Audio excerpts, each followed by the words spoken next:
Right. So we have our class that we made. We made an BP version as well. Very nice. You're not sharing your screen. Oh, fuck. There we go.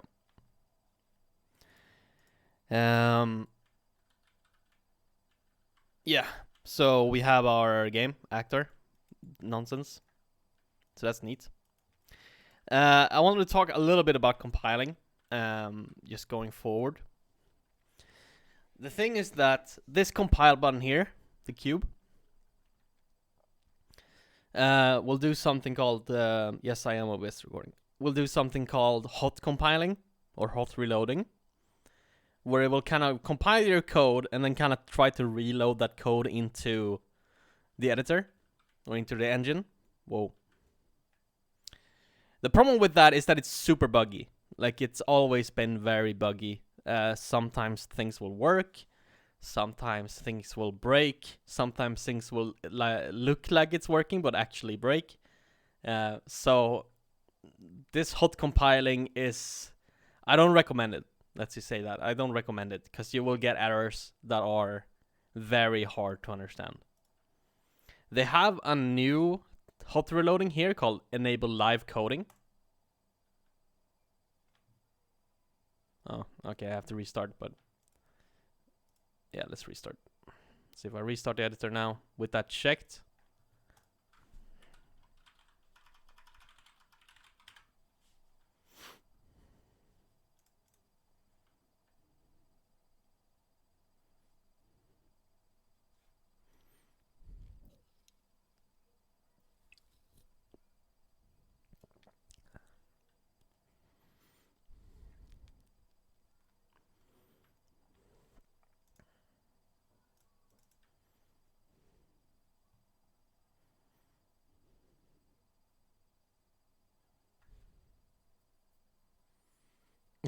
Yes. Yes, that's unfortunate.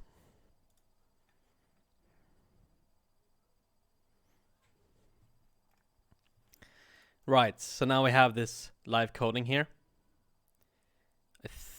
Yeah, you do. How the fuck do you get it open?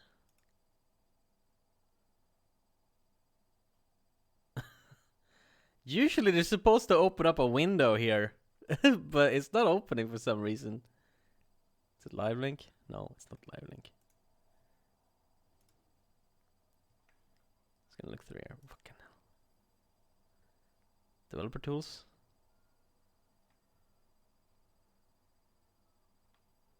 Class, device profiles.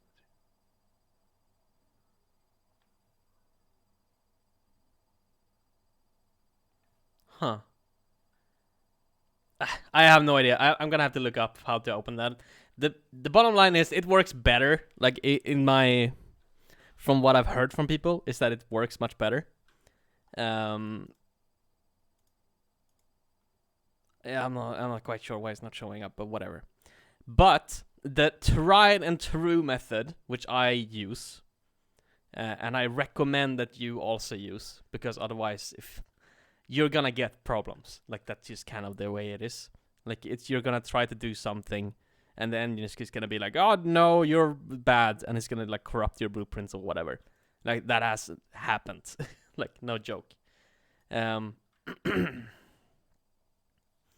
So the tried and true method to do it is to just run using Visual Studio. So you open up the project. Fucking goddamn it, get away. You open up the Visual Studio project, which you can find by going to wherever you put the project. So for me, it is.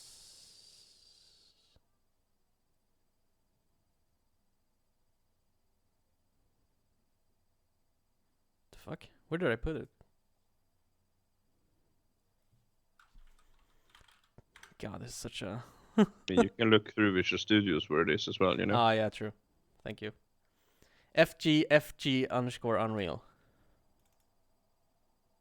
It's not fucking here though. Did I put it anywhere else? Oh, I can't put it on Unreal on Student. There we go. Okay. Yeah, so you go in here and open up the SLN file. If it's not there, then you right click, you click on the new project, and then you right click, and you do generate Visual Studio project files. And it will generate the all Visual Studio thingies.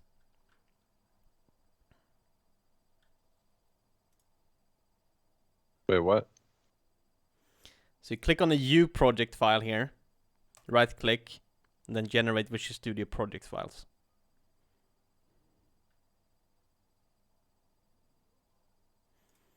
But if you have the SLN, which you should have if you made a C++ project, then you should just be able to open it.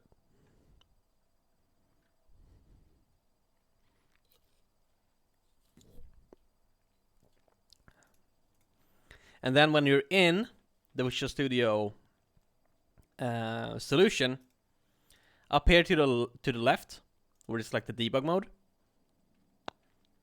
here you either select Development Editor or Debug Game Editor. So whichever one has the editor at the end. I'm gonna select Development Editor, that's the faster one. Debug Game is slower, but then you can get debug. It's kind of like debug and release in other projects that you work with. I'm gonna work with development. And then you just start it just by F5.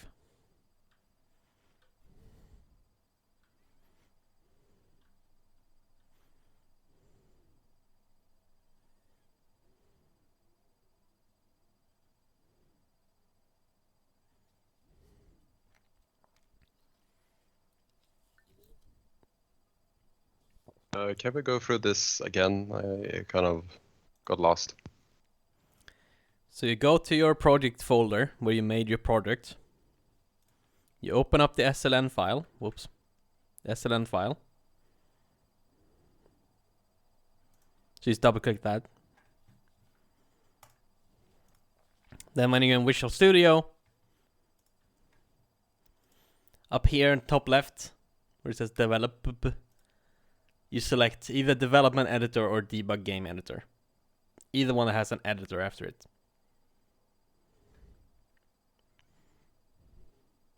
I'm gonna choose Development Editor, that's the faster one. And then just hit F5. So then that will properly build everything. And then rerun the engine. With your build changes. Oh, there's the live coding window. Wait. So you need to close the engine and then it'll open the engine of its own again? Yes, so you have to close the engine. Oh, okay. Okay, here's the live coding window. It didn't show up for some reason. Yeah, so here it is. And to get that going, you just hit Control Alt F11. And then it will rebuild. So this is something that works better. Like I've had people at Hazelight say telling me it works great. I still don't trust it, just because that's just, I've been hurt before. But, I mean, yeah, you can give this a roll if you want to. It's live coding. When did you open it? Well, I just checked this, enable live coding, and it just kind of opens up whenever I start the engine. Yes, thank you. So you're saying otherwise you need to restart Unreal Engine every time you change the code? Yes. Nice. Yeah, it's kind of annoying, but... Because it's so fast too. Kinda annoying. It's kinda annoying. Well, I get used to it. This is one of the main reasons that we added AngelScript at Hazelight, so we can do this much, much faster. Are we gonna look at the AngelScript stuff? We might look a little bit at it at the end. We'll see how much time we have. Right.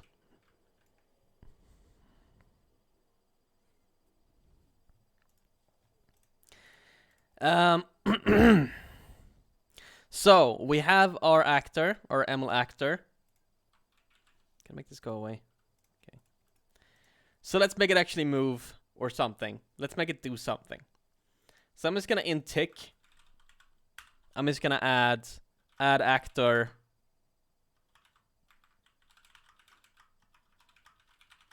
World offset. Just the same things as we did in Blueprint, really. It's the same functions. So it takes a bunch of things. Here we have delta location. Then we have sweep. It's equal to false, out, sweep, hit result, teleport. All of these are optional, so we don't need to add these. Instead, we just need to provide the delta location. That will just be fine. So I'm just going to provide the delta location. And that's an F vector. So all structs or non-unreal classes start with an F. So F vector, for example.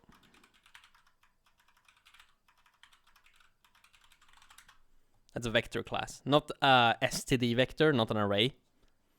It's like a proper 3D vector. So it's called F vector. And I have a F rotator. And so on. All actors or derivatives of actors start with an A. So A email actor. So that starts with an A. And that means it's an actor or a derivative of an actor. And everything in Unreal that is not an actor starts with U. So U scene component, for example.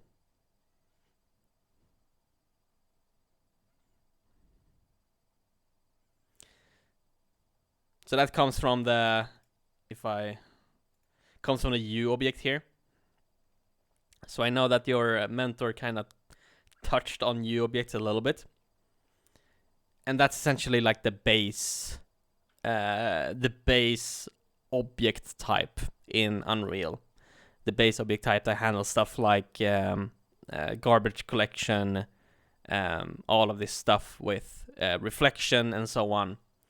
That is the U object. So anything that wants reflection and garbage collection has to somewhere inherit from U object. So anything that inherits from U object that is not an actor, the name starts with U, like scene component, U scene component, U sphere component, and so on.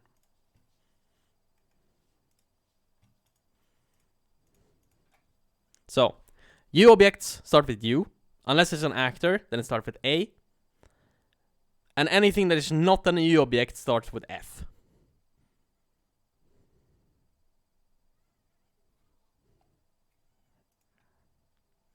Except if it's a template class, like T array.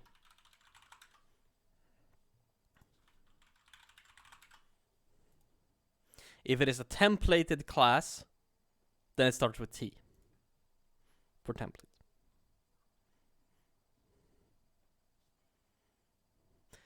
F stands for float, by the way. So Sweeney thought it was super smart when he was like, oh, it's a float vector. But then it just ended up being just like used for anything that has nothing to do with floats. So it just kind of stuck around. Okay.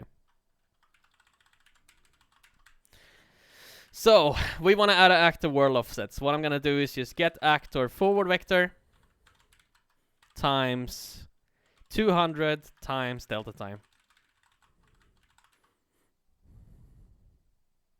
Is there an int vector then? I believe so, yes. I think it's called f point. No? So it's called something. F int point? Yeah, int point. So there are int vectors as well. I think this is just a 2D vector though, I think. Yes. I have a question. Yeah? Is there like good documentation anywhere to find these methods that like we really don't know about yet, like the add actual world offset? Because I like tried to search up and there's like no good place so far. Yeah, Like- not really. Not really, I would say. I remember that your mentor touched on this yesterday as well. Or 2 days ago. That he recommended that like you just get used to reading the source code. Okay. And I would second that. That especially with Unreal, it's like you can kind of Google it, and if you're lucky, you might find something, and if you're even luckier, it might work. But in the end, the only true and tried way to figure out how stuff works is to just read it. So in this case, this will be in the This will be in the actor.h, right? I don't have visual assist on, so it's gonna take a while for us to find stuff. Yeah. So here are all like the actor functions. You have like set actor transform, set actor relative location, blah blah blah blah blah. Has authority, whatever that does. Add component by class, blah blah blah, and so on. Okay.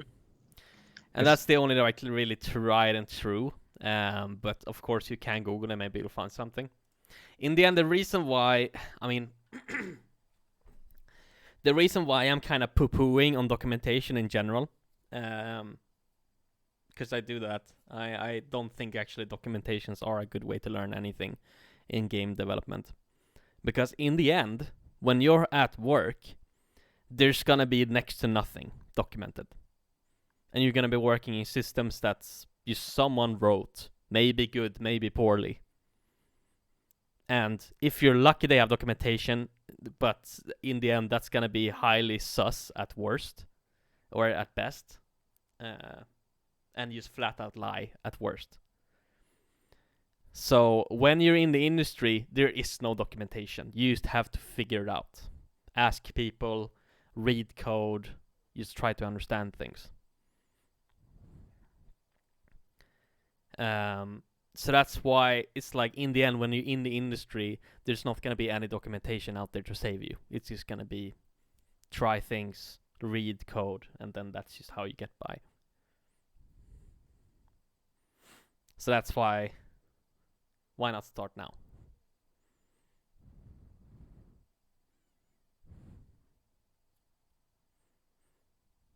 All right.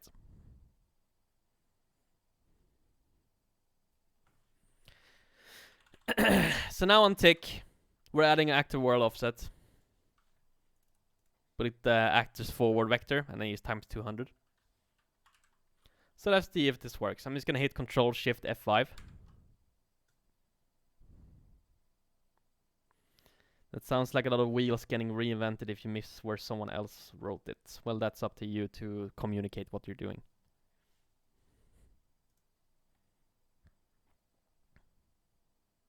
But I have nothing against reinventing wheels. There's nothing wrong with that.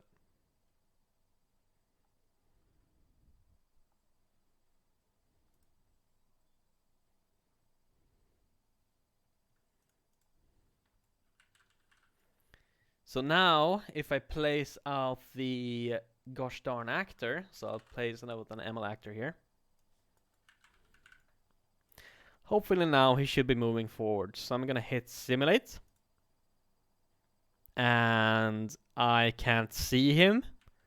Since he doesn't have a mesh or anything, it's kinda hard to see. So what I'm gonna do is I'm gonna add a static mesh component.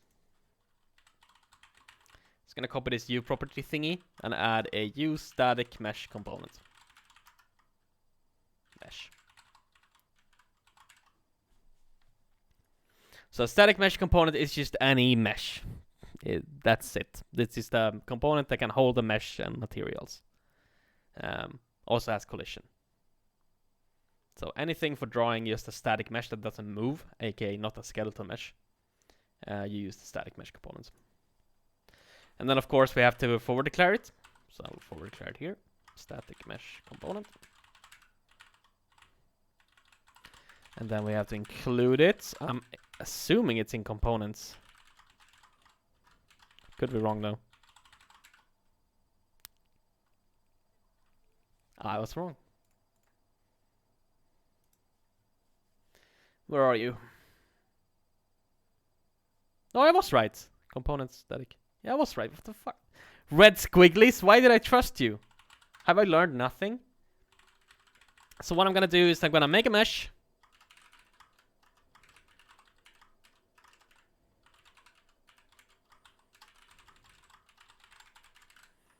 I'll call it mesh. I'll do it after the sphere actually. And then I will attach the mesh to the sphere. So I'm just gonna do setup attachment sphere. So the mesh will be attached to the sphere. Easy peasy.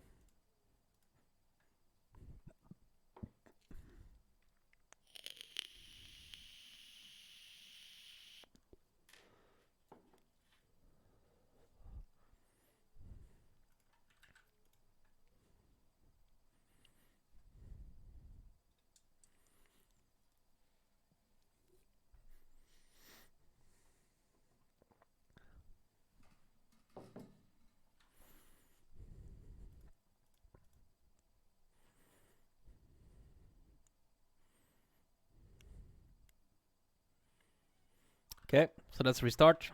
Control Shift F5.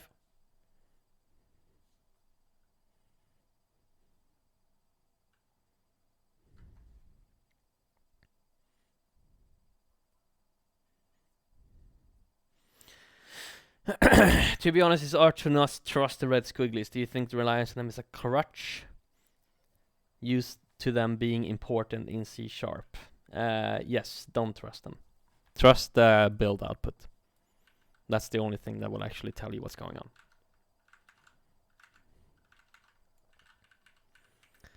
on.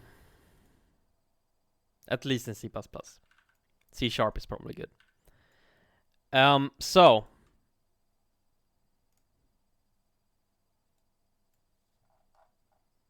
let's drag out an ML actor.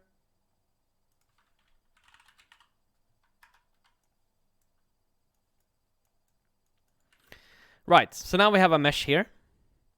Mesh component, static mesh component. However, there's no mesh assigned to it. And this is kind of the critical point where C++ becomes...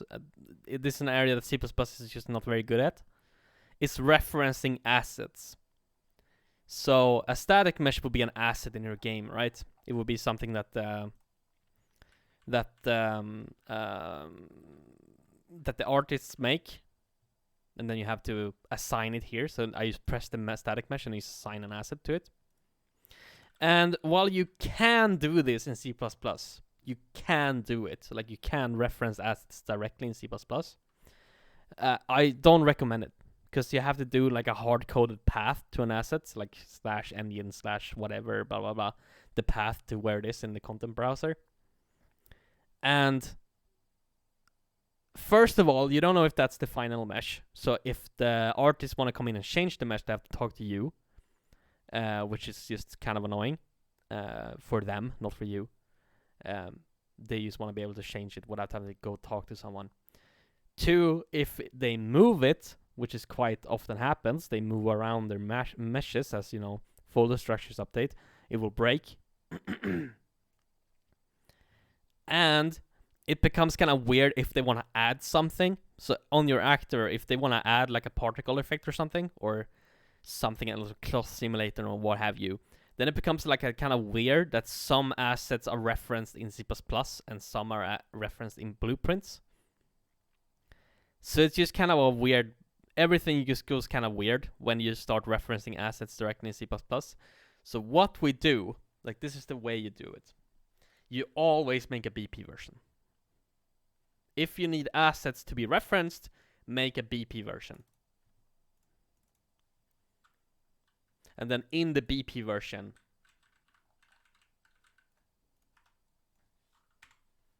there you set the reference to the camera.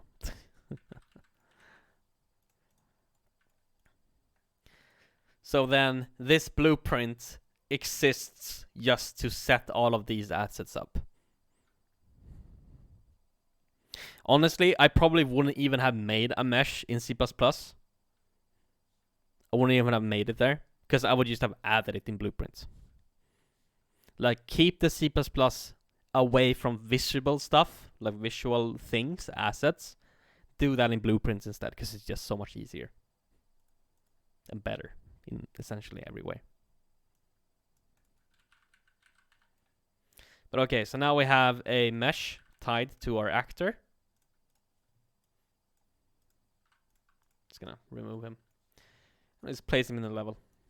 So now I'm using the BP version instead of the CP+ version. So now every time I drag it out, I have like the mesh tied to it. So here I'm not using the C++ version of dragging that out. Instead I'm dragging out the BP version. Okay. So now let's see if they actually move forwards or not. And they do. The swarm of cameras. Bye-bye.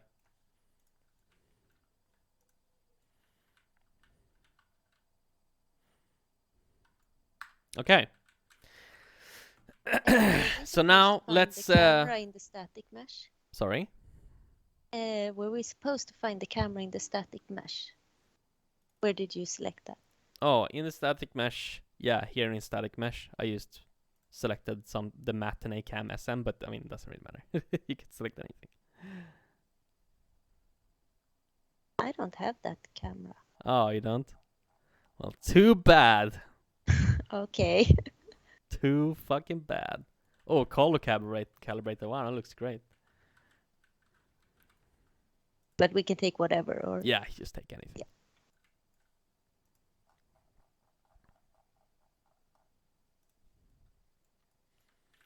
Yes, I included it here.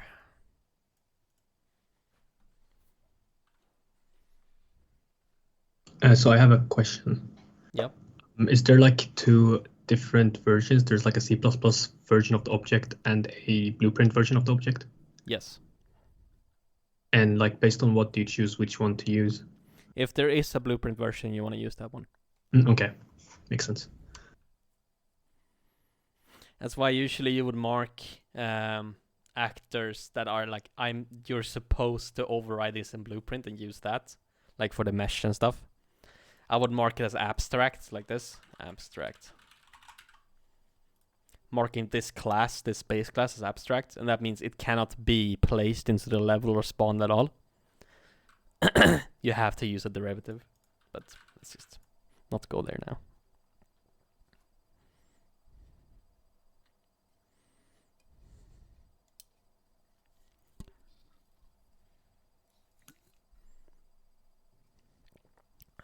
Okay. So now we have a mesh. Let's make the speed configurable.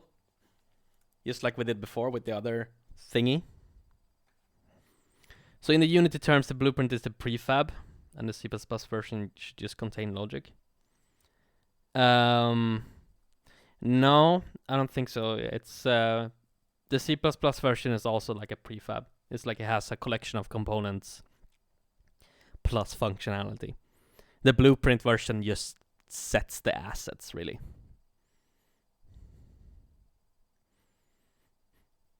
So the only thing the blueprint version does in this example is just reference assets, like, oh, this mesh should be this, and this material should be that, and so on. Okay, so let's make this configurable. So I'm gonna make a float speed. So that's gonna be our speed variable, how fast we're going. So I'll use in the C++ file, just instead of hard coding 200 here, I'm just gonna use the speed variable.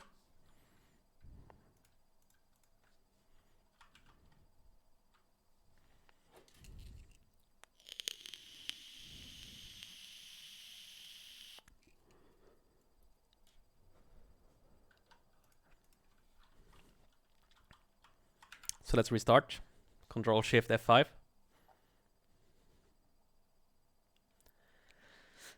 See, it doesn't take that long. What is it, like 10 seconds? 15 maybe?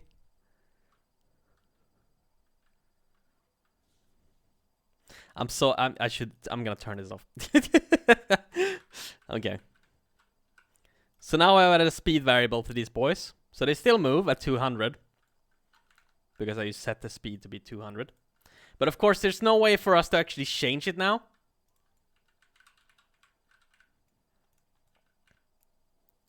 There's no way for me to change it.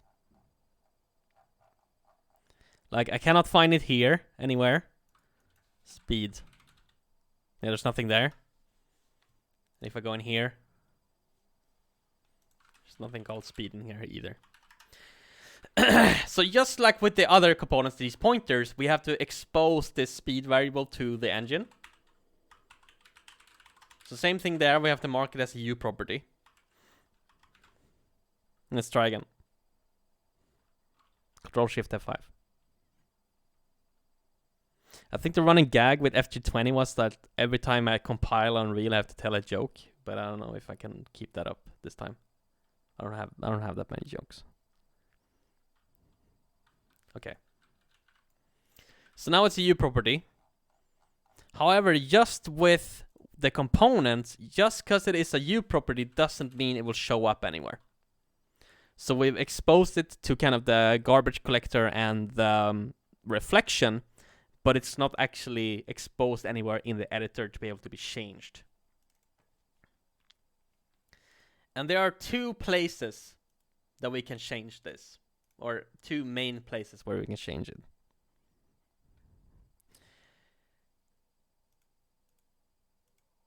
We can change it in the blueprint version. Let me just open the full blueprint editor just to see it. Okay, here. We can change it here in the blueprint in what's called class defaults. So we're sort of setting for this blueprint BP email actor, what will the speed be for this particular blueprint? Or we can change it on an instance. So we can say like, okay, this instance of BP ML actor, you will move at 500, you will move at 50, you will move at 20, and so on. So there's two places. There's defaults, and then there's instance.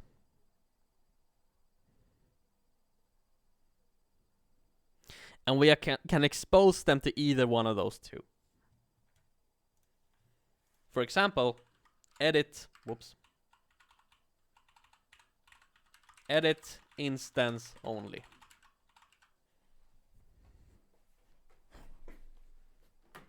So this means that it exposed to blueprints, or not to blueprint actually, to the editor, but only in the instance view.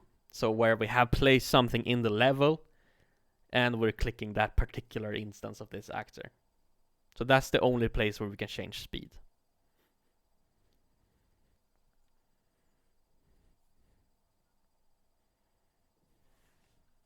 So now if I click one of these cameras,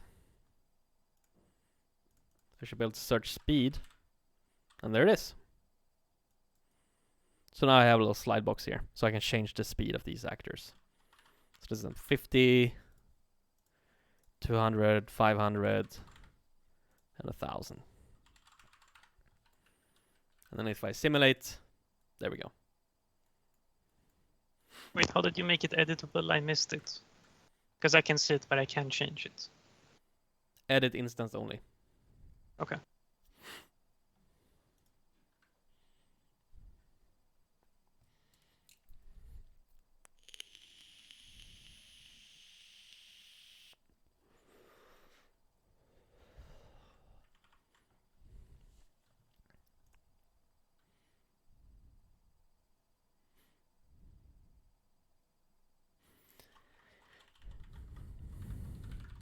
I can't find the speed variable in Unreal. In the instance? Yeah.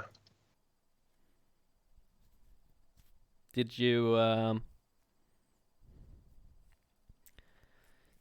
recompile? Wait, I didn't search. Can't find it. Yeah, I did. Okay, show me. Nah, never mind now. I'll Okay. look it up. Okay.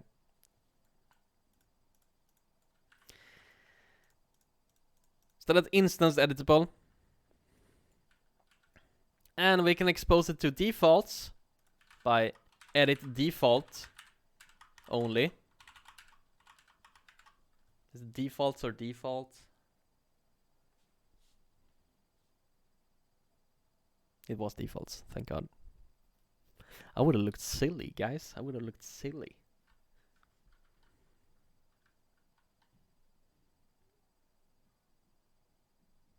Okay.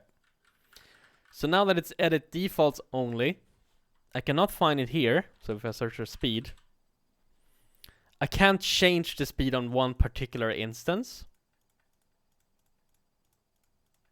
But in the BP class, so the overrided actor that inherited from ML actor, in class defaults here I can find it. So there it is. So why would you do this? Well, there are some settings that you want to have stay the same for every actor. So one example would perhaps be like their search range, like if these hunted down the player or something. And their search range, like how far away they can see the player, perhaps you would want that to stay the same for all of the instances in the world. Like you don't want that to change between cameras. Then perhaps that would be an edit defaults only. So the designers can still go into the BP version and change like the search size, but it can't be changed in between instances. And What then was the keyword again? which Class edit what? edit defaults only. Okay. Oh, excuse me. But then something like, I don't know. Yeah, I guess there's speed. Perhaps maybe for some reason you want to be able to tweak the speed in between each camera. Then perhaps you would make that edit instance only. Like something that truly only matters. Or if they're following each other, like if there's like they're going in a line, that's quite a common thing to have. Fuck.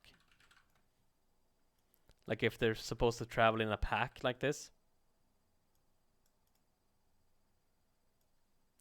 Then perhaps you would have some pointer to like which camera it should follow. And that makes sense that that's edit instance only, because there's no way to really set that in the class defaults, like which camera to follow, because like in the blueprint editor there doesn't exist any other actors, so you can't really change that. But in the level, then you can set up this level mechanic with edit instance only quite easily. And then of course, if you want to have both, then you can just do edit anywhere. So edit anywhere just means both defaults and instance. So you can edit it from any of those two. Which is like the most commonly used one.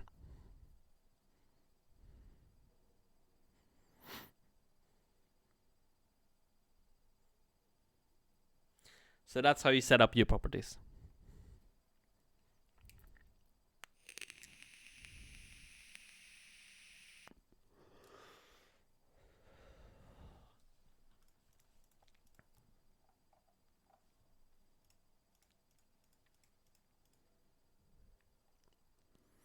All right. So let's do a U function then. For some reason.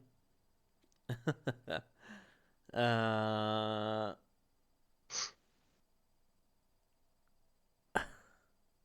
wonder what the best way to do this would be. U functions aren't used nearly as much as U properties. Let's just make one example one, whatever. So if we have a U function... Oh, wait, hold on. I'm not even done with U properties. What am I doing? Sorry. Forget what I said. Edit anywhere. Of course, that doesn't mean that we can change it through blueprints. Alright? So when I'm talking about blueprints, then I'm talking about, you know, coding with blueprints. So I can't in begin play set speed. So speed, even though it's on the actor and I can change it through the class defaults, it is not accessible at all through through blueprints. And that is done by adding blueprint read write or blueprint read only. As far as I know, there's no like blueprint write only. I don't know why that would be good for, but yep, yeah, you can either do blueprint read only, which would mean that you can actually get the variable in blueprint, but you can't set it. So that might be useful for stuff that is like, oh, you're not supposed to change this. Like I changed it through code, but if you need to do something based on it, then you can get it.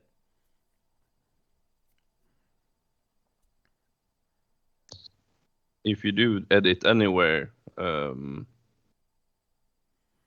if you change it in the blueprint, will it also then change in the like object in the scene? If you have set something in the scene. I'm not sure. Not in begin play and tick and stuff, because that only runs when you play the game. So yes, of course, if I set speed here, I didn't make it a setter, but if I get speed. Wait, what? Wait, hold on. Speed. Oh, there we go. So here's speed. So now we can get it in the blueprint. And if I do blueprint read write,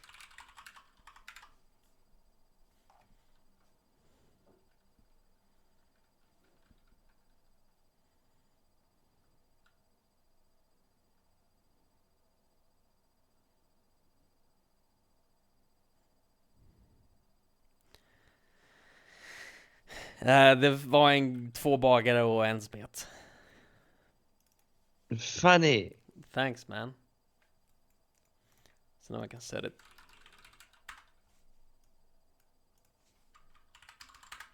So yeah, if I do this, for example, in begin play, of course, that's gonna update the speed for all of the instances like this. So now they're all moving at 500 speed, no matter what speed I actually set them to on the instance. Oh, they're actually all 200. Whoops, if it's 0. Move. Like, even though I set this guy's speed to 0, in begin play, I'm just setting it to 500. However, there is the construction script, which I haven't talked about, and I don't think I will talk about ever.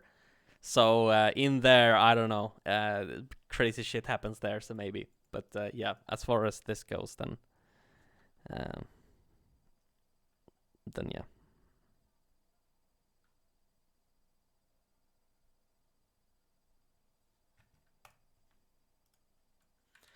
Okay.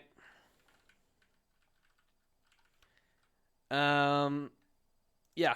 Okay, so now that we have that out of the way, so edit anywhere and blueprint read write, they might look quite similar, but they are talking about two different things.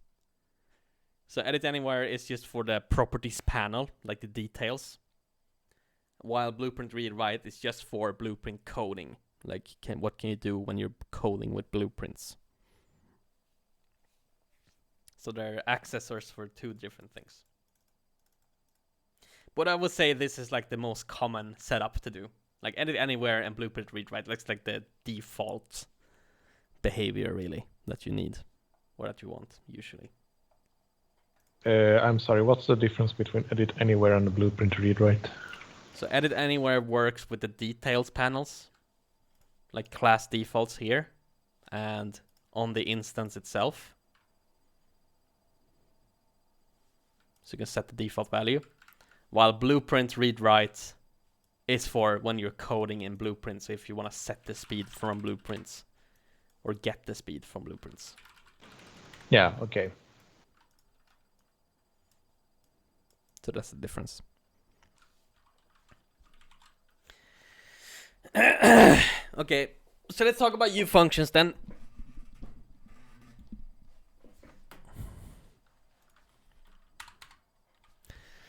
So, let's say we have some super crazy function.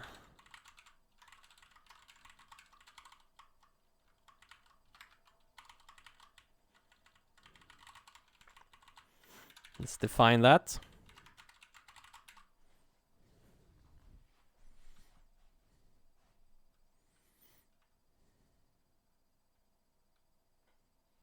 Yes, blueprints have the most power.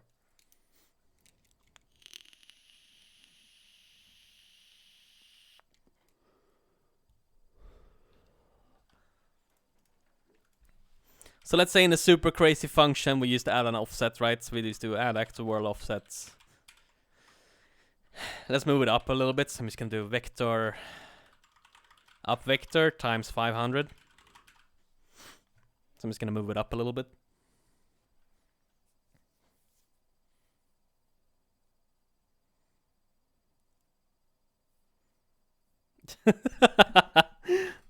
Good one, Daniel.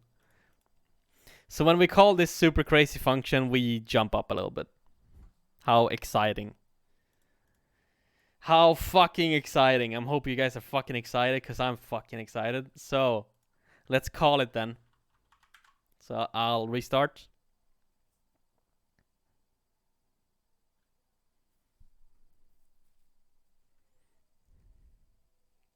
I want to tell you, by the way, that this restart time is like nothing compared to many in-house engines. I'll tell you that.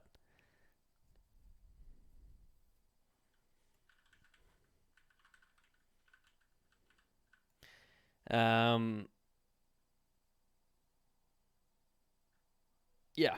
So in the, oh fuck.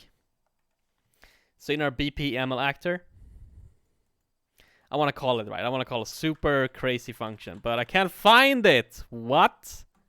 Is this a bug? Yeah, so of course, just like with properties, a function, if you define flatly, will only exist in C++. It's not, it is not exposed to Unreal in any way. So of course we have to expose it like everything else. We have to do U function. So just like with U property, we just write U function right before the function definition, or sorry, the declaration. And then this function will get exposed to the engine. And again, just like everything else, it is exposed to the engine, but not to the editor at all. So we still can't call this from blueprints. To do that, we have to type blueprint callable.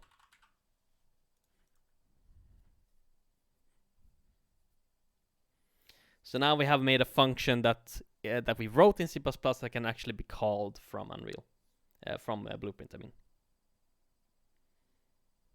Do I have to like close Unreal and then run it from VS and shit every time, right? Isn't there like an auto close? What do you mean auto close? Yeah, that's what the restart does. Control Shift F5. Wait, no, it opens for me every time new Unreal like the same project, like new window, and it just doesn't close the previous one.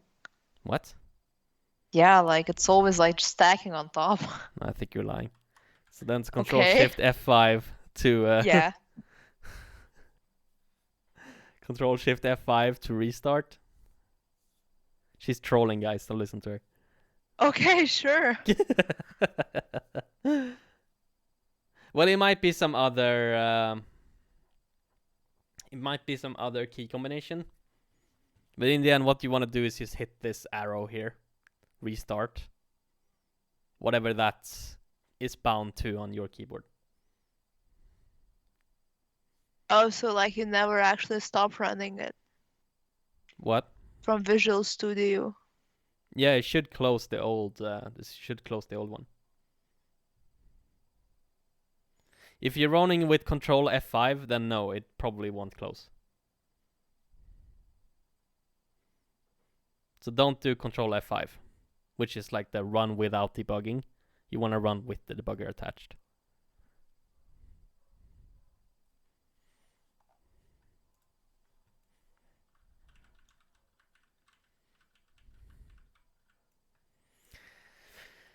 Okay, so now we have... Now we can call our crazy, super crazy function. So now that will become a node in Blueprints. What if you want to make like a super crazy function with parameters? With parameters? What, are you crazy? Super, Holy super shit, crazy. someone stop this lady. Like, come on, I'm not fucking qualified to talk about that. Okay, so now, since we call this super crazy function in begin play, we can do a delay here as well, just to show it a little bit. So I'll do a delay for 1 second. That's a great question too. I'll do it in just a second.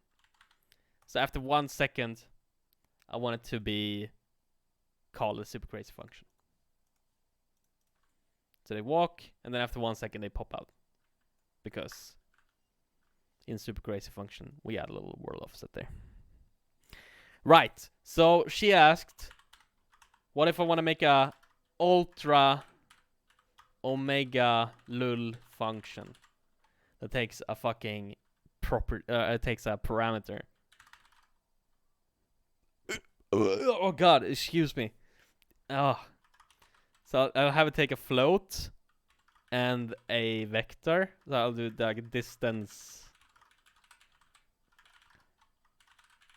I'll just call it something. I'll just call it like jump a distance. So I'll make it jump a distance. I'll make it blueprint callable then. So I'll do the same thing, a U function with blueprint callable. I'll just define it like this.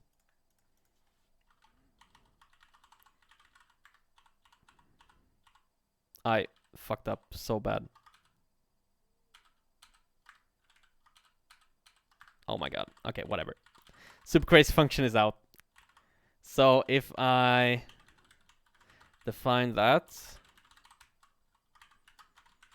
I will say like, okay, you're gonna jump direction times distance.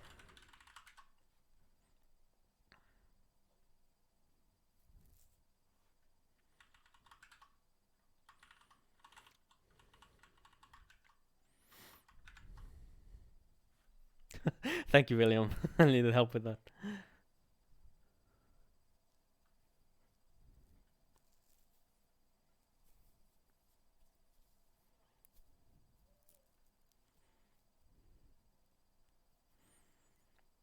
So now we open the engine.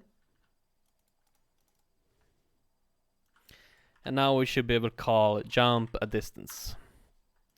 And amazingly, those input parameters became pins. Just like in real life. Just like in Holy real shit. life. Oh my Exactly. god. We've got pins where we can use. Nice. I just wanted to know like if it would look like the same as the like blueprints that are already available in Yes. Unreal. Exactly. So now we can... Okay, great. So now we can define exactly how we want to jump. So I want to jump up 200 units.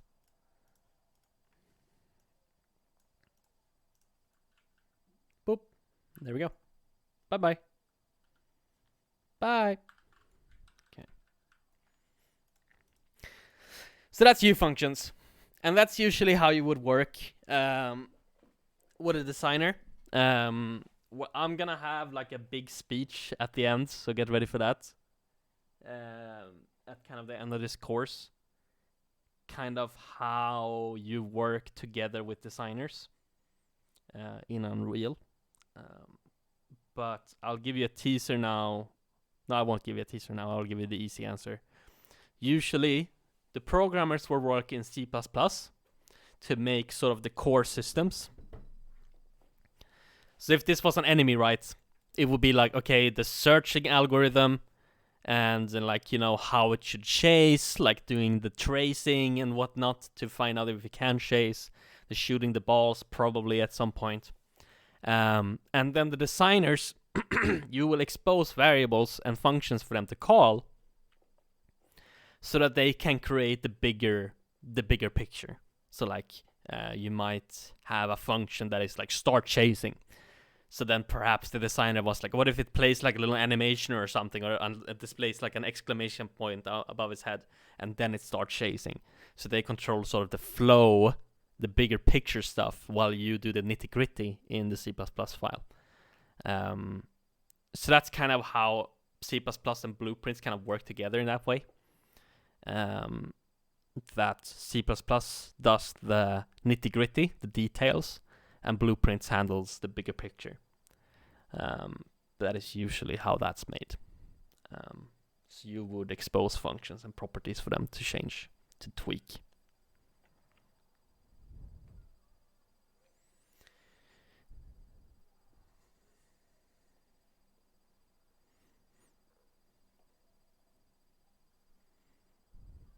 Cool. I have to go to the toilet so bad. So let's take 10 minutes. All right, so let's get back 14:05.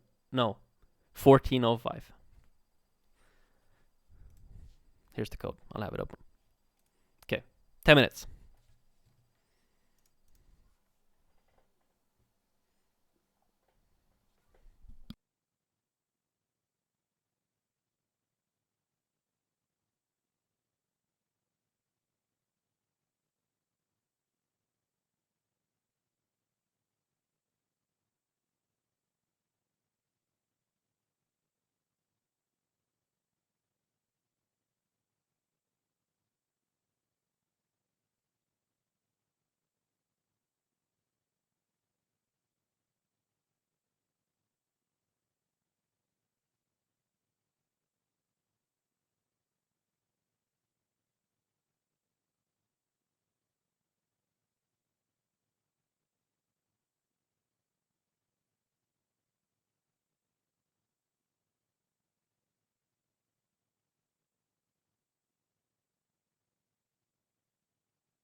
Wait, it doesn't take from Emil, right?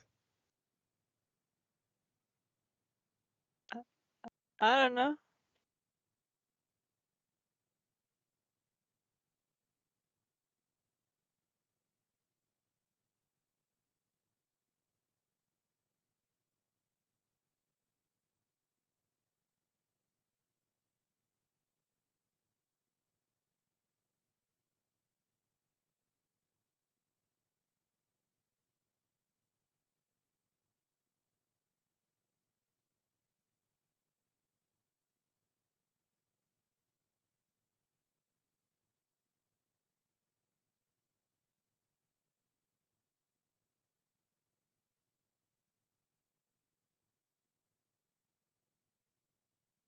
Okay, guys, so I could do my Elder Ring let's play. No.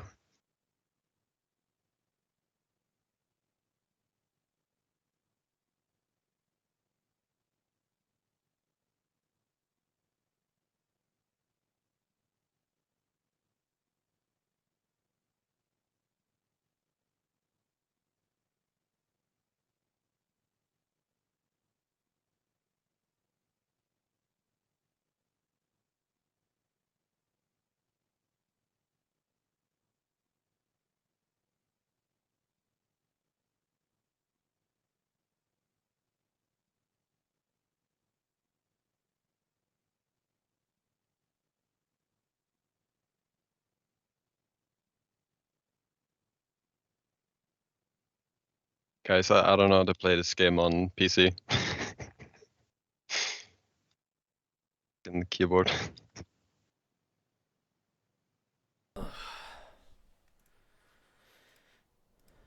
Did you steal my stream? No.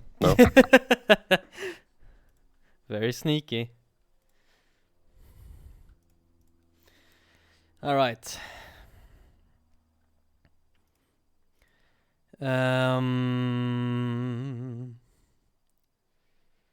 So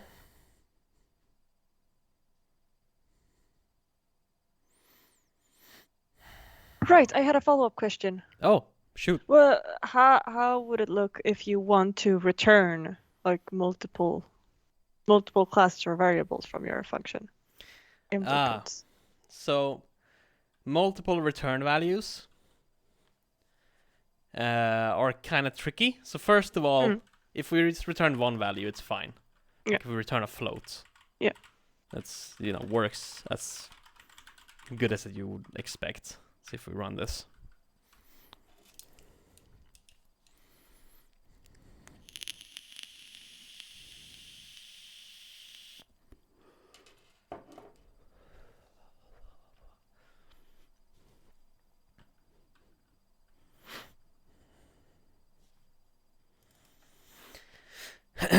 Then yeah, we have a return value here, right?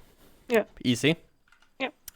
For multiple return values, I believe, I haven't actually done this a lot, but I believe if you declare something as a reference, so here I have like a vector, f vector reference here, so then call it out, out moved delta, I don't know. And then we set it in the function.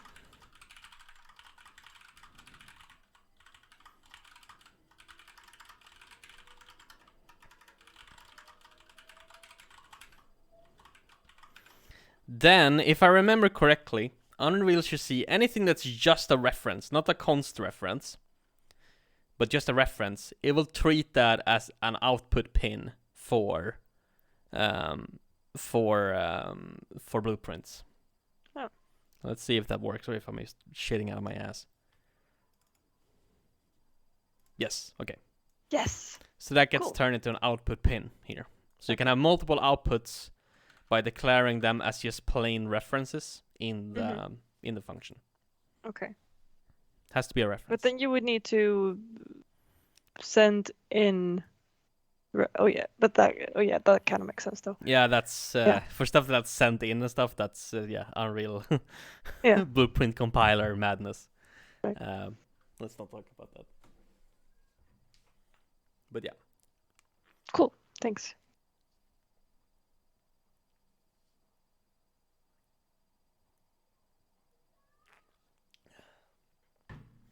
Yeah.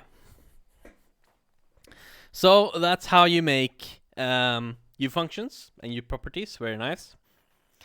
So let's do. Wait, why did you put the return 5 thing? Oh, it's just because I added a float as a return value for this jump at distance function. What about if you have like optional parameters? Optional parameters. I'm not sure. Let's try it. See what happens. Let's move this first then.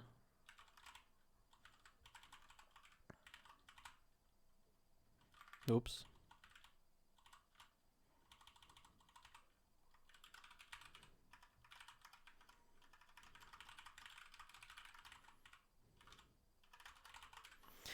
So let's move distance last and set that up to be like 500 by default. So essentially making it an optional parameter. I'll do the same here. So if you don't provide a distance, it should move 500. And see what happens.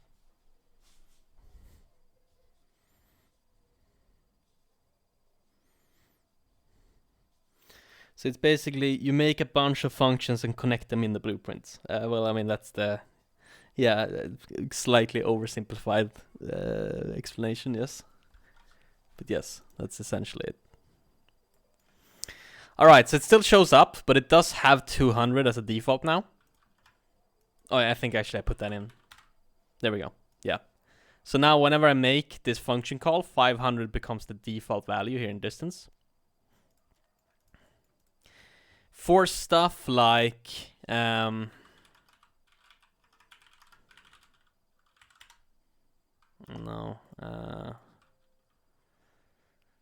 what's a good example?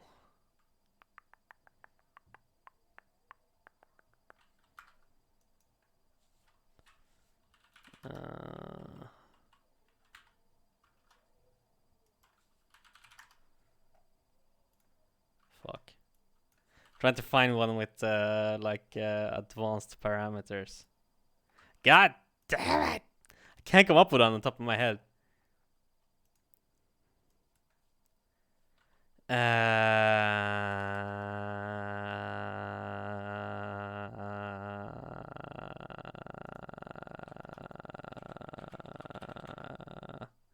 Well, this one is annoying because it's not a U function, I don't believe. But you can, okay, short version, whatever. I can find an example, but if you want to make this kind of advanced display, where you want to sort of hide some parameters and sort of make them visible by pressing this little button here to get some advanced parameters, I believe, let's just look at the documentation just to make sure. Advanced parameters, Unreal. I want to go here. I wanted to actually go into some sort of code, but I couldn't find a good function to find to look at. So,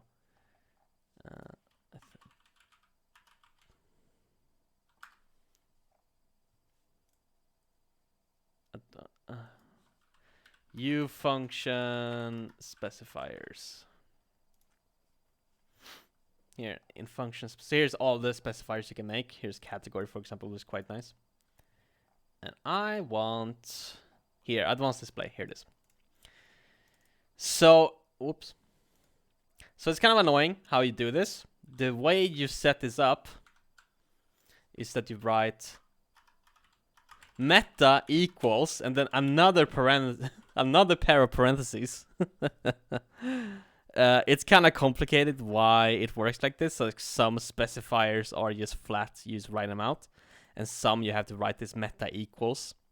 It's kind of complicated why, but then you can write advanced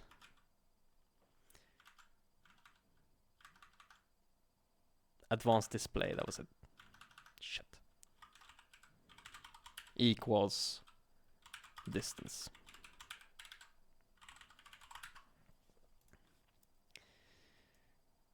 So this will mean that this distance parameter will be an advanced display, which means it won't show up unless you press the little button, the little arrow. And to make multiple ones, then you space them out by a comma, so distance and direction, for example. If we want to make both of those advanced.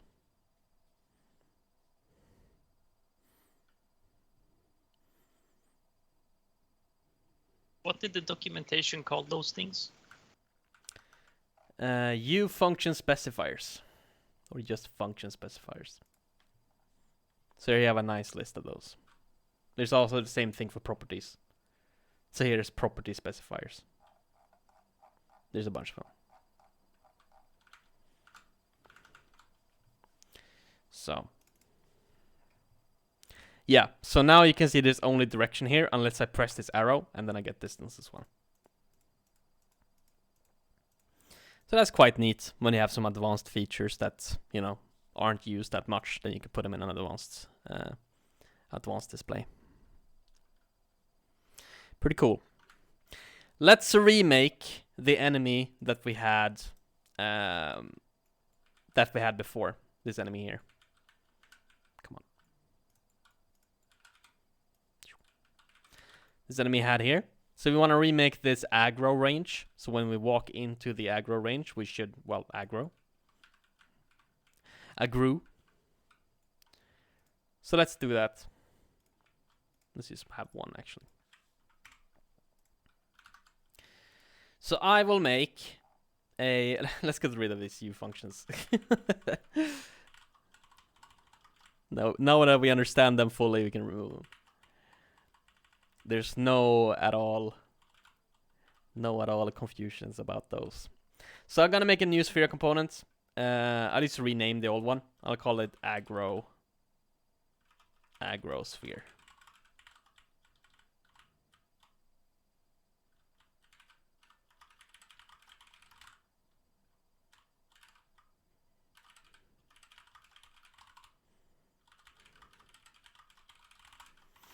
Just go in and rename everything.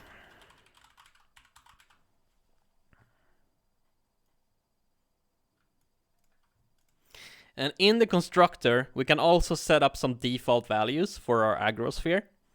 So let's say I want to make it a little bit bigger by default. So I'll just go agrosphere set sphere radius. So I'll set it to 800. Sure.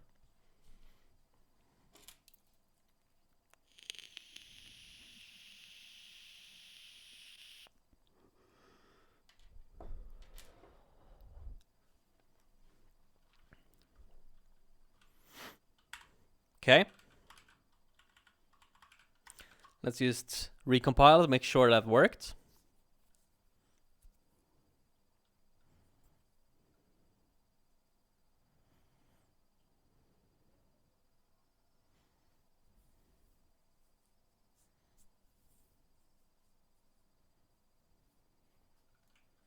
Yep, seems to work. Seems to have worked. So now we have these huge agrospheres. I'm actually gonna delete this and save just to make sure. There we go. So now we want to have kind of the same event that we had in that we had for our little VR man here. So that when something comes into this sphere, when something comes into the sphere, we want to get an event back so that we can start chasing.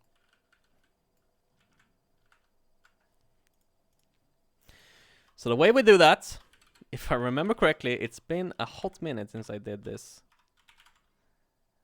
On the agrosphere, we're gonna have an event called on component begin overlap.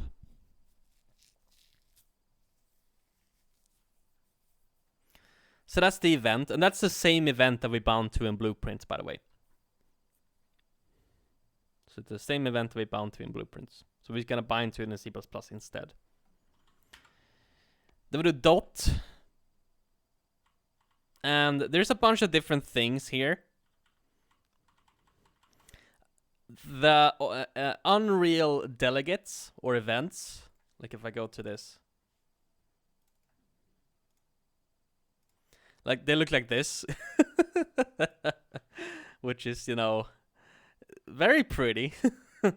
So you have to do this whole macro, this declare dynamic multicast sparse delegate 6 params. You have to do a bunch of shit to actually declare an event in Unreal. We'll go over this, what this exactly means in a little while, but let's just look at it now. These work kind of strange in that way that to bind to them... Oh, well, that's not going to do anything. Go back. To bind through them, there's unfortunately no like add function that is easy to do. Like there is one. Oh my. Like there is an add function, but it takes like an F script delegate, which is like, well, how do you make one of those? Instead, what they've done is that they made some macros for us, like add dynamic. So this is a macro, but it will expand to the right function to call. I'm not quite sure why they did this. I think it's so that they could easily turn the functions into names. Not super sure, but there is a macro that we have to use to actually bind to one of these. So this add dynamic macro takes a user object, and that's the object that wants to bind to the event. And then we have the func name, and that's the function we want to bind. So we want to bind this actor. And then func name, we're just going to write the function pointer to that function. So we'll do ml actor handle aggro overlap. And begin, call it that. So the name is just a pointer like this.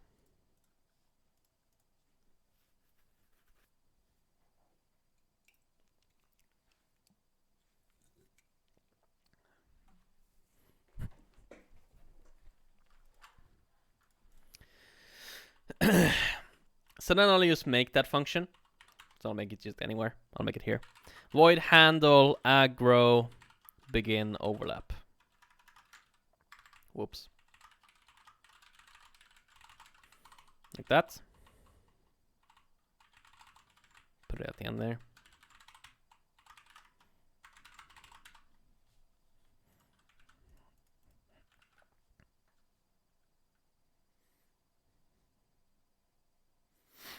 Is this how you would... Hold on a minute.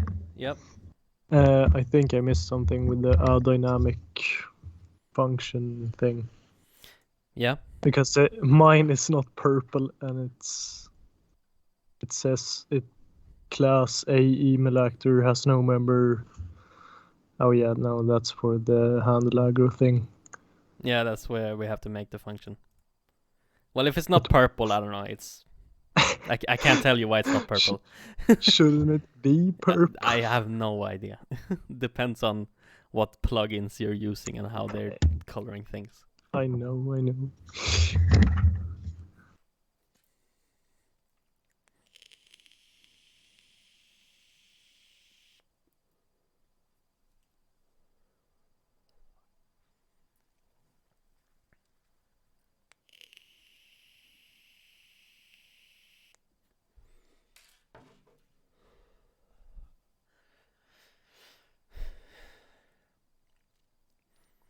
So the one thing that we have to keep in mind though is that this add dynamic, this on component begin overlap event, it is something called a dynamic event, which means that it's not actually doing like function pointers and stuff like that, stuff how you would set it up in vanilla C++, which is like function pointers and stuff.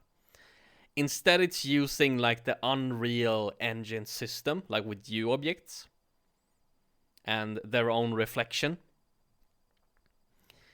So that means we have to actually expose this function to reflection to have it be able to be called, because it is a dynamic event. It's okay if that doesn't make much sense, it's fine. It's very complicated. Short answer is, when we're hooking up to these events here that are made, we have to make sure the function we're hooking up to it is a U function. So I'm just going to declare this handle aggro begin overlap. as a U function. It doesn't need to be exposed to Blueprint or anything. Like all we need to do is just declare it as a U function, just so it gets added to the reflection, and that way it can be called. So just make it a use function. Am I boring you, Ruta? Are you bored? Kinda, yeah. You want a joke? No. Who's laughing? Who's that laughing? David. Fucking David. Which one? Yeah, so let's see what happens. So I'm just gonna restart. I want a joke. I don't have any jokes, so you're out of luck. David, you're a joke. I'm actually happy she said no. Yeah, okay. So we're getting an error here that looks very scary. It's a very long error, and essentially saying cannot convert argument 2 from or void return. Yeah, this is the function signature for our handle aggro begin overlap to this huge function that takes a bunch of parameters. And that's the problem, right? That we're trying to bind our function to an event, but the event is defined as having a bunch of parameters, like, you know, which component was overlapped, like we saw in blueprints, right? When I hooked up to the event, I got like a bunch of parameters out of it.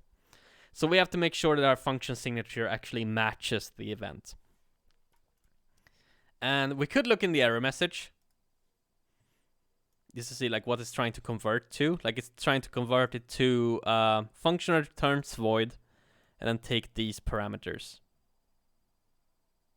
I'm actually gonna do that. I'm just gonna copy this. There we go.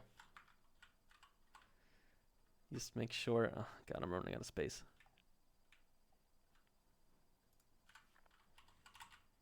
There we go. So that's what the function looks like.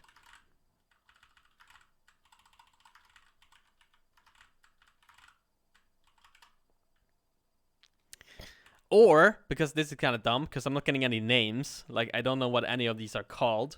So what I'm actually going to do is that I'm going to go to the definition of this on component begin overlap. Go to the definition there. Then that is a variable of this like component begin overlap signature, which is the actual event. Whoops. So I'm gonna go there. And then we get to this declare dynamic multiclass sparse delegate, blah, blah, blah, blah. And here we actually get all of the parameters and stuff.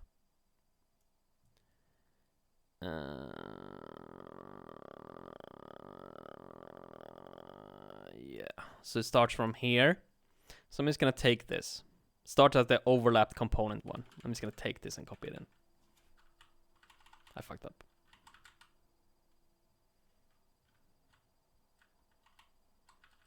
There we go.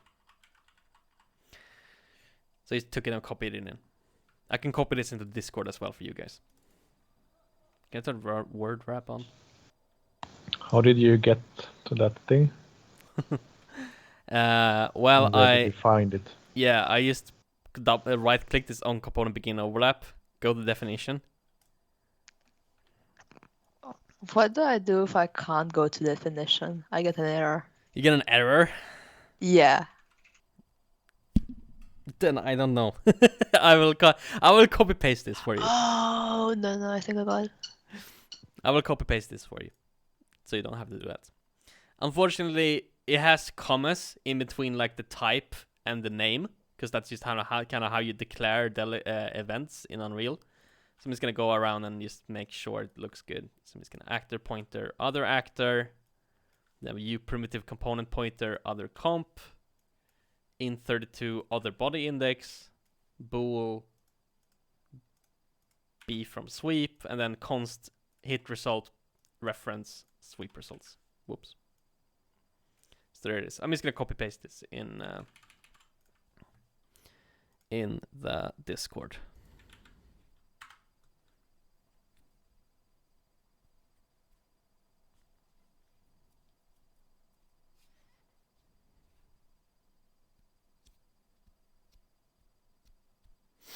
Yeah, it's quite a huge thing. Not my fave. So easy. It's so easy. And really so easy.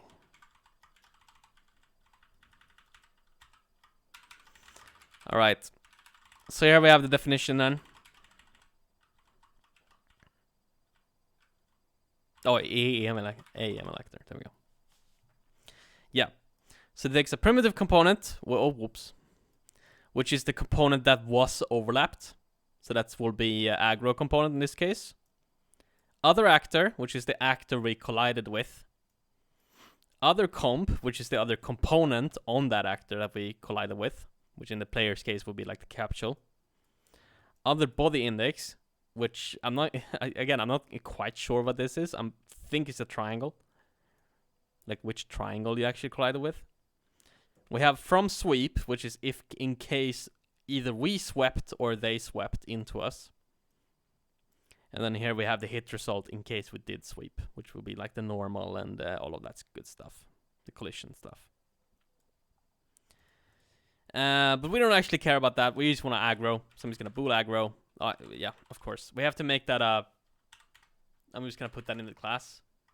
Is aggroed. Is that how you spell it? It looks wrong, but it feels right. So it's made a bool here in the ML actor is aggroed. It's like this. Aggroed. No. Let's use the is chasing. That's so much easier. Why don't you just write as aggro? What?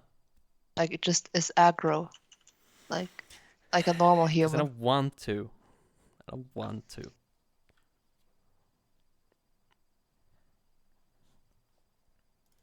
Okay, so we have this is chasing bool, right? And on begin overlap, I'm just gonna do is chasing is equal to true.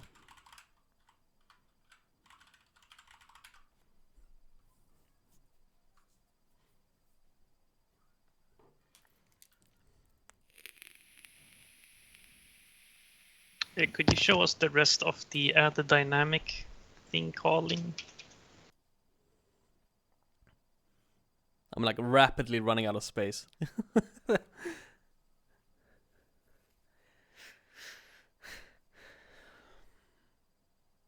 Can I see the whole all the parameters in the hell aggro begin overlap method? I don't know.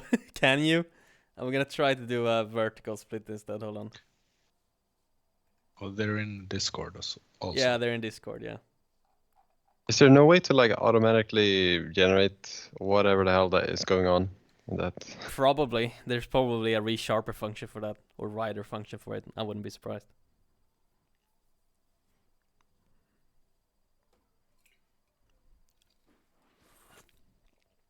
Or in AngelScript, there is, I know.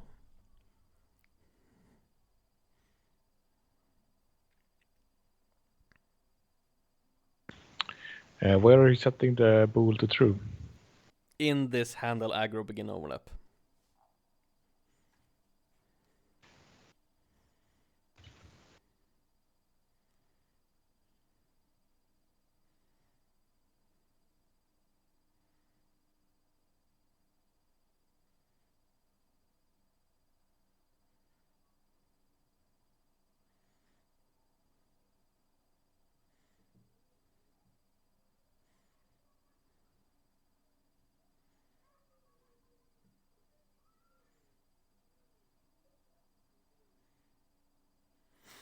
AngelScript is very neat. I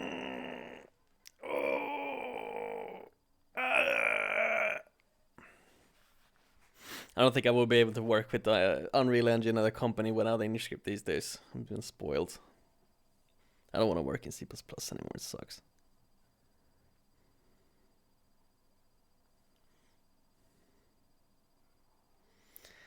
Yeah, I'm gonna get a room with AngelScript actually. All right. So yeah. So now we have a bool that we're setting to true. So let's only move when the bool is true. So I'll do if is chasing, then we actually move forward. Let's run it. Here's what you get.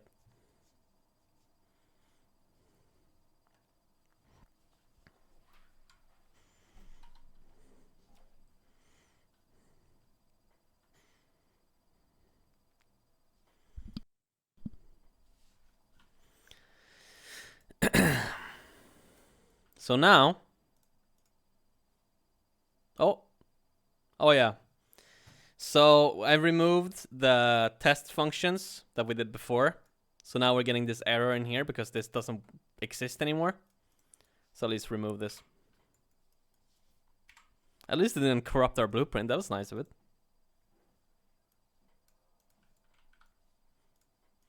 So now if I play, it doesn't move. And if I go close, then it starts moving.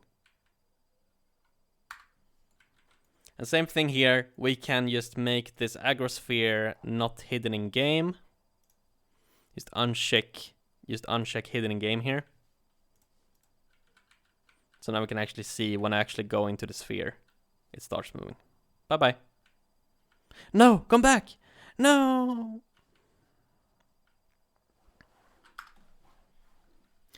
Right. So now we have about the same functionality as the blueprint version that we made before. Let's also make it chase the player. So we'll have it chase after the player, just like the other one.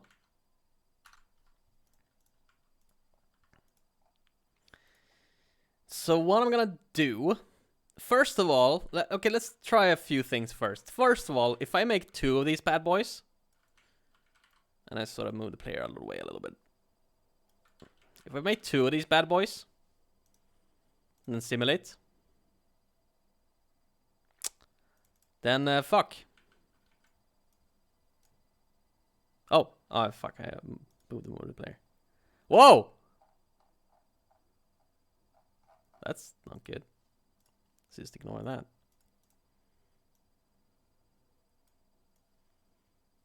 Yeah, there we go. I had to kind of force it.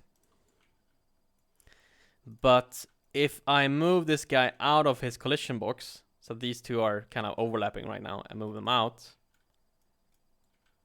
And then I move these 2 enemies back in. You can see that they start moving. So the overlap function doesn't actually just look for players. It just looks for anything that can overlap. So that includes themselves. So if another camera overlaps with another one, like this, then they both get the on overlap triggered, which means that they both start moving. So I kind of want to change it to be like only when a player overlaps. Only when a player overlaps with these cameras, do I want it to actually move. My stuff isn't compiling. It for doesn't some go. reason. It's not compiling. It still says unresolved external symbol. Have you forgotten to define a function? If you show your code real quick, maybe I can figure it out. Probably this handle aggro begin overlap then. No, I do have that one. Did you add any like header stuff? Nope. Or include? No? Nope. That's strange. Show your screen. Oh wait, I have to do this. Okay, I'm stupid. Okay. Cool.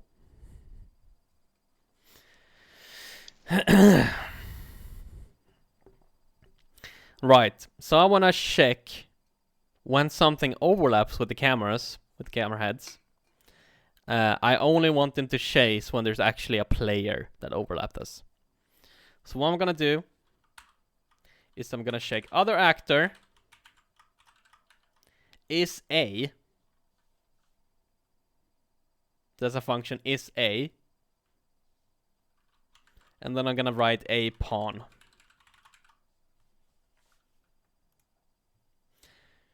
This is a bool function that just kind of checks if this other actor is a pawn, is of this type a pawn, or a derivative. I don't think it actually takes, yeah. So if it's a pawn or something that inherits from a pawn, then this will return true. So if this is a pawn, then start chasing.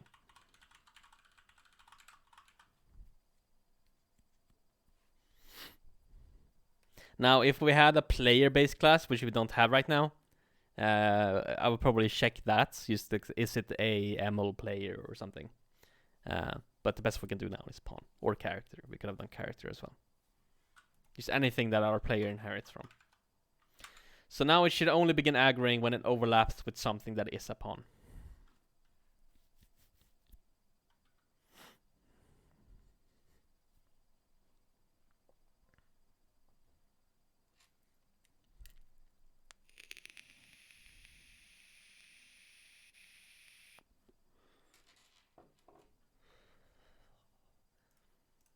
So let's see. Let's put some more cameras in there.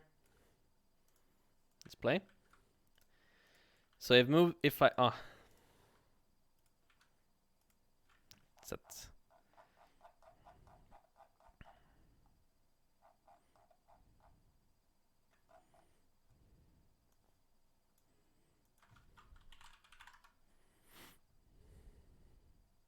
The hell? You set the sphere colliders to be not hidden in game, so I can see them. Okay.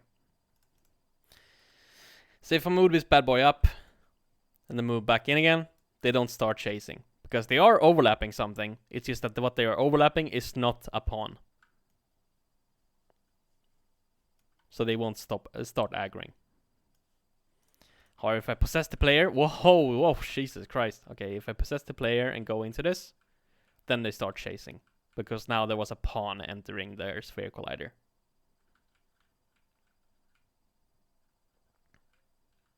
And this guy's 2 for some reason.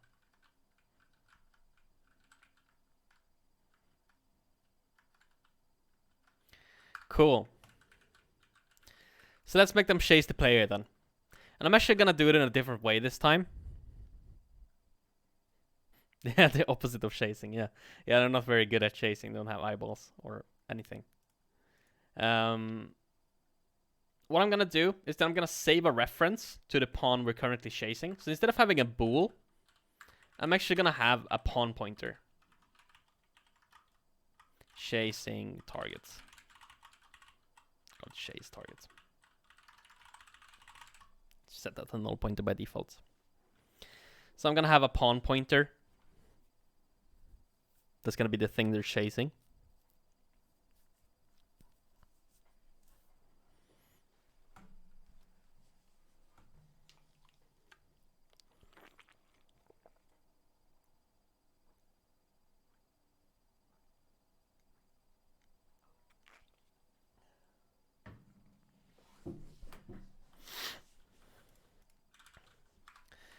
So then, if the other actor is a pawn, then I will set chase target to be cast upon other actor. So this is how you do casting in Unreal for U object types. So this doesn't work for pure C++ things, like, you know, like use a struct or use a class that you made yourself. But for all U objects, you can use this cast function to cast stuff, and it will do type checking for you. So it will actually, if this other actor isn't a pawn, if it's something else that doesn't inherit from pawn, it will just return null, null pointer. So it's a very good function.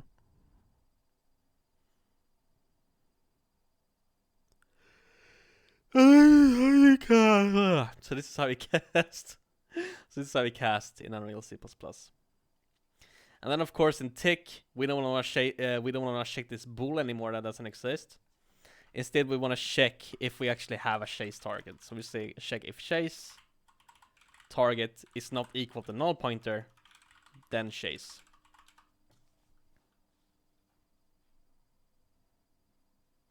So no need for the is a call then. Not really, no. You could use the cast as a type checker. The problem, of course, is that if we're chasing a target and then overlap something else, like if we didn't have this if check at all, if we were chasing something and then overlap something else that wasn't a pawn, it would just set chase target to the null pointer, so we would stop chasing. So it would be a little bit of a bug.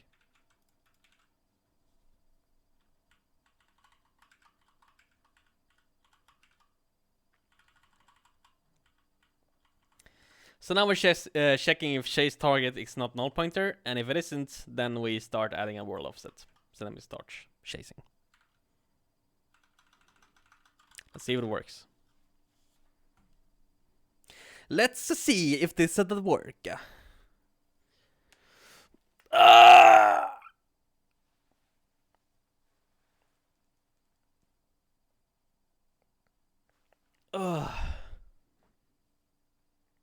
Okay. So if I play and I move into one of these little spheres here, then we go. We're setting the pointer to the pawn and it starts chasing. Poorly, but it's at least moving. It's getting there. This is machine learning, dude. This is iteration 1. So then, of course, instead of chasing just forwards, then of course we want to have it chase towards the chase target. So we're gonna do a little bit of math. And we'll do vector direction is equal to chase target get actor location minus get actor location. So we're getting the chase target's location minus our actor location. It's going to be direction. We want that, of course, to be normalized. So we'll normalize this. Direction normalize.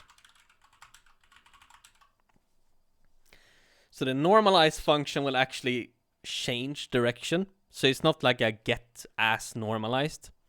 It will just alter the vector to be normalized. If you want to just get the normalized vector, then you will get do something like direction equals direction dot get safe normal.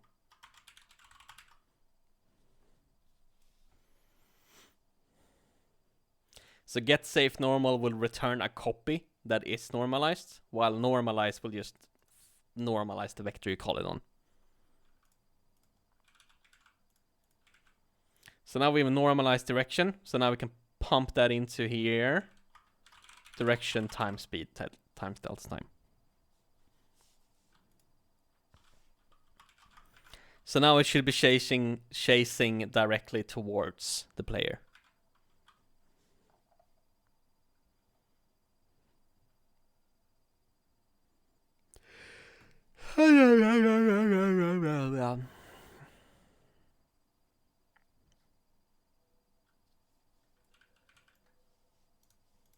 See if I play and then go into it. Yeah, then it starts moving towards me. How threatening. I'm a little bit faster than him though. Ah, fuck. Oh no! Ah! Ah! Game over. Yeah, so that works. Now let's actually make the... Yeah, this is like the Green Devil challenge. Let's make them actually face the player as well.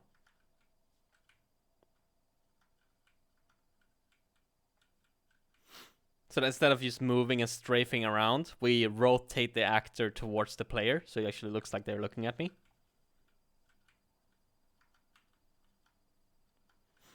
So let's do that. So we want to use kind of the same function that we made in my first actor here.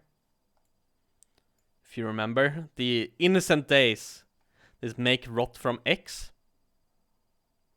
Now I'm not quite sure what that is. I'm just gonna double click it. So double clicking a node we'll open up Visual Studio or Writer, whatever you're using, and take you to that definition in C++.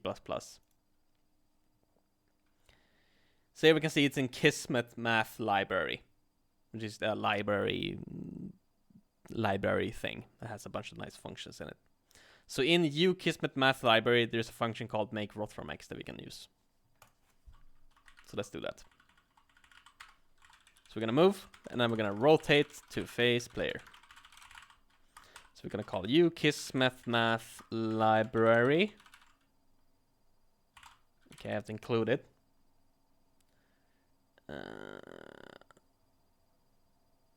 Let's see. The header is Kismet/Kismet Math Library. Okay.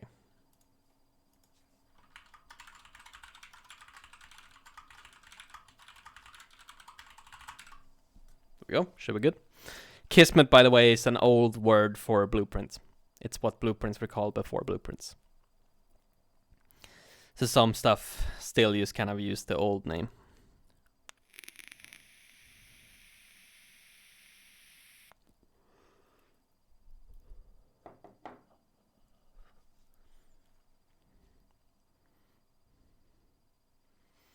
If renaming blueprints so bad, then why did they rename it?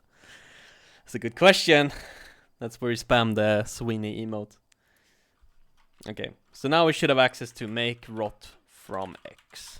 Perfect. And then we just provide an vector, which should be the direction this rotator should be facing. So we just provide direction. And we should get an f rotator out of that rotation. And then let's call set actor rotation. So is an F rotator a quaternion? No, an F What is rotator it? is Euler angles. Oh. So roll, pitch, and yaw.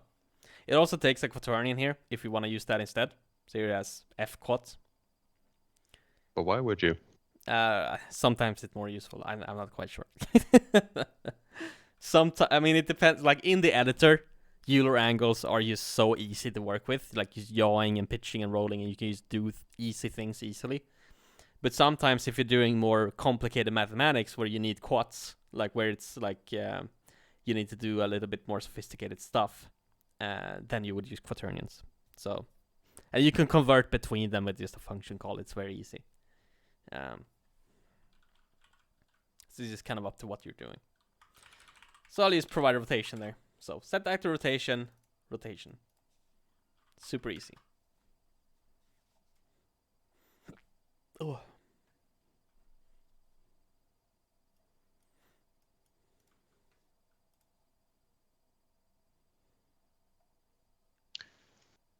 Did you use quaternions at all in like It Takes Two? Yes, for a lot of things. Like physics stuff, use quaternions. The airplane use quaternions. I think all of the movement used quaternions instead of rotators. It's essentially where you have to do a bunch of math to do like, oh, you don't just pitch, yaw, and roll. You kind of like, okay, I have to roll this like around a arbitrary angle. That's kind of when you would use the quaternions instead of rotators.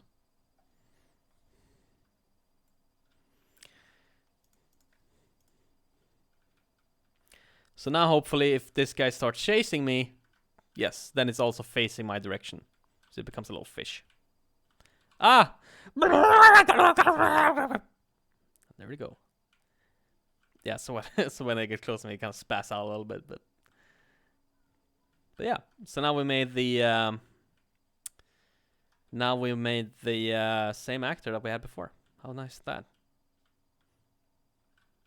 Except it doesn't shoot.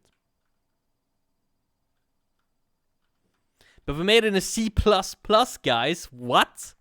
C++? Isn't that for nerds? Yes. But we are nerds. So yes. Just gotta change the speed of one now. Guess one goes a little slower.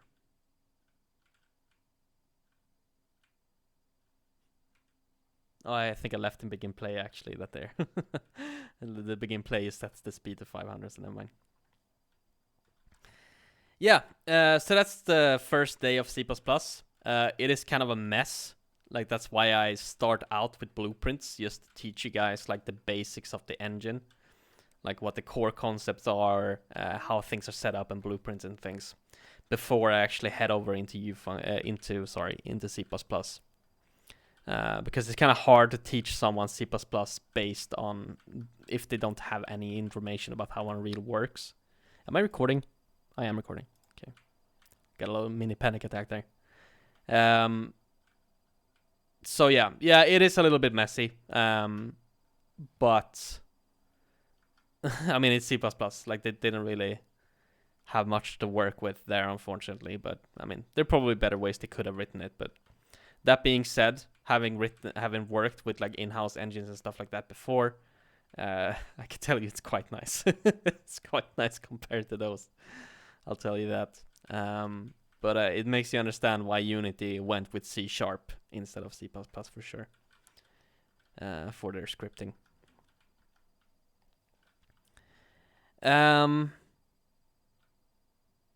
So yeah.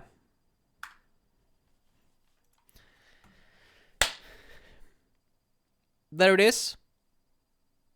Course is now over. It was just 2 days. Your project is to make MMO. So I want that handed in by Friday. I'm sure it will be good. No, but yeah. So just fuck around with C++ a little bit tomorrow. Talk with your mentor. I don't know, are you having a mentoring session today? Yeah. I think we have every day. No, every day. Okay, cool. Might come in and creep then. But so it's every day between 4 and 5. Ah, that's fantastic. Yeah, so just kind of fuck around a little bit with it. Just try to make stuff. Try making functions. Try making some properties. If you have some idea for how you would improve the AI, maybe have it like lerp instead of snap to look at the player. Perhaps lerp a little bit or something. Go ahead and do that. It's gonna be maybe one more day of kind of just like information dumping, boring shit before we can actually start doing some fun stuff. So I'm hoping by next week we're gonna be starting to make like something that actually looks like a game and not just a bunch of test actors flying around. So yeah, thank you guys for sticking around. You're very brave and I'm proud of you. It is just kind of a lot, so we'll get through this together, all right? Slowly. And yeah, have a great evening. And yeah. Wait, oh yeah, fuck. Any last questions before I go? Why? Because Krister told me to. How to uninstall it? You can't. It's once you install it, then there's no. It's going a back. vast, It actually uninstalls Unity as well for you. So. Okay. Is I there need a that cure too. to brain rot No. or brain No. damage? It's which something I've that been happens to us afflicted all. with. It's unfortunately permanent. I do actually have a legit question before you go. Okay. During Monday, during the mentoring, I think our mentor said like, since we're beginners, we should like stick to blueprints instead of touching C++. What do you think? Do you agree? Oh. Oh yeah, I heard that. No, I don't agree. Okay. It's hard, but I don't think it's gonna get any easier by sticking to blueprints. Mm. Yeah, I want to learn how to do it in code, even if it's like a clusterfuck of stuff. Yes. Because in the end, it's just like, it's a clusterfuck in the beginning, but then after a while, it kind of unhinges itself a little bit. Yeah. Like this, I was wondering about that quote too, because like since you mentioned, like mostly the designers will be working in blueprints. It's kind of a tool for them mostly. Yeah, I was kind of weirded out why he said that. It's like, do you realize you're talking to programmers? Yeah. But I don't know. I mean, I remember that was kind of when I went to FG, that was like kind of what the teacher said as well. That it's like, don't work with C++ even if you want to. Like, only do Blueprint for like game projects and stuff. Because for them, it was like there was no one there to support them. Like, if I made a mistake in C++, there was no teacher there who could help me. So it makes sense. But now it's like, I'll be here and, you have a mentor and everything. So there's no reason not to do it. So, no, yeah, you should definitely do C++. But what he said about not looking at documentation and rather reading the code, that I do agree with. That is a very good sentiment. It's such an invaluable skill to start to be able to read code. Like, it's something very scary, and it took me a very long time to actually get the courage to do it. But the faster you learn to just read code that you didn't write, the better of a programmer you're gonna be. Like, it's such an invaluable tool to have. So I think starting now with Unreal is probably a good idea. Even if you don't understand it, just go in and look at it and then, learn what you learn. But yeah, that whole thing about like, designers are supposed to sit in Blueprint and coders supposed to sit in C++. That's the whole thing I'm going to have a talk at the end about that stuff. Maybe we'll do the same thing we did that for FG. I don't remember if it was 19 or 20, but me and a designer actually came into Hazelight before their project to talk to everyone about like good practices to work together. But I'll at least talk to you, and then we'll see if I have another talk for everyone. But I think you should have a talk for like everyone, because sometimes programmers is not enough to convince designers. Sorry? Like sometimes we have designers who are like, no, I know better. Yes, tell them to go to their place. Yeah, like. Well, Protect. okay, that's very ironic, because it's actually the other way around, where I tell programmers to shut up. That's usually what we talk about. No. The problem I was agree. that in Everyone shut up. FG18, where programmers were first introduced, what happened was the designers were like pushed into a corner where they was like, don't do anything, we're programmers, we're better than you, we can do all of this. And then the designers were just like, okay, I guess I'll do levels. And it stunted their growth. I have a question. Were the programmers wrong? Yes. Are Absolutely. you sure? Yes. Did they make a good game? I mean, maybe. I don't know. But the See? designers didn't have a good time. Of course not. Everybody should have a good time during projects. Yes. I mean, in the end, it's like, it's in their best interest to do what they think is interesting, because they will just make them more employable. So it's like, by taking away things for them to do, you're just hurting their ability to even get employed in the end. So, anyways, this is not this talk. We're doing it later. We're not doing it now. That's a teaser. But yeah. See you guys on Friday. Have a nice fucking evening.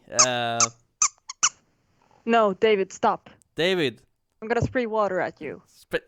Stop. Go to bed. Okay, anyway, I love you. Bye-bye.